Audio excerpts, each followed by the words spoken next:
આમાં 8 તારીખના રોજ રાજકોટ ગ્રામ્યના આટકોટ પોલીસ સ્ટેશન વિસ્તારમાં આવેલ કાનપુર ગામની બાજુમાં જો વાડી છે, વાડી વિસ્તારમાં એક આપણા દાહોદનો ભાગિયા અહીંયા રહે છે, ખેતરમાં કામ કરતા હોય છે. એની 7 વર્ષની નાની દીકરી સાથે એક દુષ્કર્મ જેવો બનાવ બન્યો. એમાં દીકરીની સારવાર જનાના હોસ્પિટલ રાજકોટ ખાતે ચાલુ છે અને હવે આજની તારીખમાં દીકરી નોર્મલ છે અને ડિસ્ચાર્જ કરાવવાનો પ્રોસિજર ચાલુ છે. અમે સતત મેડિકલ ટીમ સાથે સંકલનમાં છીએ અને આ સૂચના મળતા જ તુરંત માનનીય ડિપ્ટી સીએમ સાહેબ, માનનીય ડીજીપી સાહેબના નિર્દેશ મુજબ અને રાજકોટ રેન્જના આઈજી સાહેબની સૂચના મુજબ અમે લોકો 10 ટીમ બનાવીને અને તુરંત આજુબાજુના જેટલા શકમંદો હતા તમામને ટેકનિકલ સર્વેલાન્સ એક જ સાથે શરૂ કર્યો હતો અને એના હિસાબે એક માણસને આઈડેન્ટિફાઈ કરીને અટક કરવામાં આવ્યો. એની પૂછપરછમાં આરોપી કબૂલાત કરી છે અને જો મહિલા ડૉક્ટર્સ છે, મહિલા પોલીસ છે, એની હાજરીમાં આપણી જો ભોગ બનનાર દીકરી છે આ પણ કન્ફર્મ કર્યો ફોટો જોઈને કે આ જ માણસ અમારે સાથે દુષ્કર્મ આચર્યો હતો અને આરોપીને અટક કરવામાં આવ્યો છે હાલ સુધી. અને આ ભોગ બનનાર દીકરીની ડિટેલ્ડ મેડિકલ ઇન્વેસ્ટિગેશન થયેલ છે. સીન ઓફ ક્રાઇમ ઉપર FSL વિઝિટ કરી છે. સરકારી પંચોની હાજરીમાં પંચનામો થઈ ગયેલ છે અને જો આ સરિયો હતો એના હાથમાં, એનાથી આના દીકરીના પ્રાઇવેટ પાર્ટ ઉપર ઇન્જરી કરી હતી તો સરિયો રિકવર કરવામાં આવ્યો છે અને ઘટના સ્થળથી અમુક અમને ફોરેન્સિકના સારા પુરાવા પણ મળ્યા છે. એને અમે FSLમાં મોકલીશું.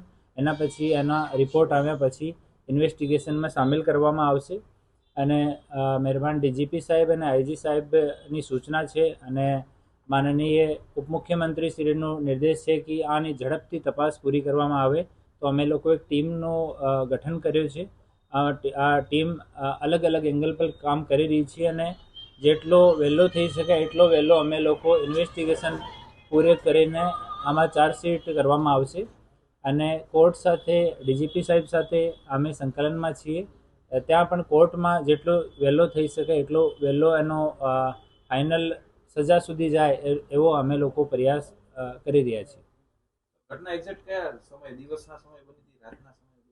ઘટના બપોરમાં 11 થી 12 વાગ્યાની આજુબાજુમાં બની હતી અને ત્યારે આ દીકરી પોતાના મામાનું ખેતર છે ત્યાં રમતી હતી. મામાના છોકરા છોકરીઓ બીજા પણ હતા. સૌથી મોટી આ જ દીકરી હતી. તો એ બાળકો ત્યાં રમતા હતા અને બાજુની વાડીમાં જ આરોપી હતો. ત્યાંથી આવીને મેક્સિમમ 10 મિનિટનો જો ટાઈમ લીધો આતા જ આ આપણી દીકરીને દુષ્કર્મનો શિકાર બનાવ્યો. આરોપી હતો એ પરિચિત હતો, દીકરીને કઈ લાલચ આપી હતી ચોકલેટની કેવી?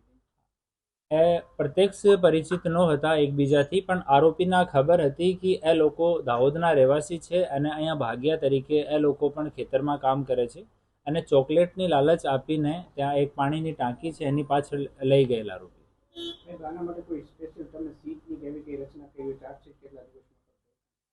અમે જેટલું જલ્દી થઈ શકે, આમાં દિવસ નક્કી નથી કર્યા, લેકિન જેટલો જલ્દી થઈ શકે ઇન્વેસ્ટિગેશન કમ્પ્રોમાઇઝ નહીં થાય અને સારો ઇન્વેસ્ટિગેશન જેટલો જલ્દી થઈ શકે એટલો જલ્દી અમે લોકો આને ઇન્વેસ્ટિગેશન પૂરો કરીને ચાર્જશીટ કરીશું.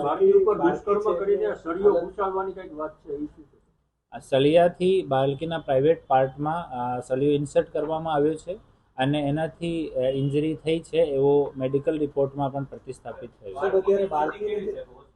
હવે બાળકીની સ્થિતિ સારી છે, સ્ટેબલ છે. ઇનિશિયલી 1-2 દિવસમાં બાળકી થોડી શોકમાં હતી, પછી હવે કાલથી બાળકીની સ્થિતિમાં બહુ સુધાર છે અને ડૉક્ટર સાથે પણ અમે લોકો સંકલનમાં છીએ. આના મેન્ટલ અને ફિઝિકલ બંને કન્ડિશનમાં બહુ સુધાર છે.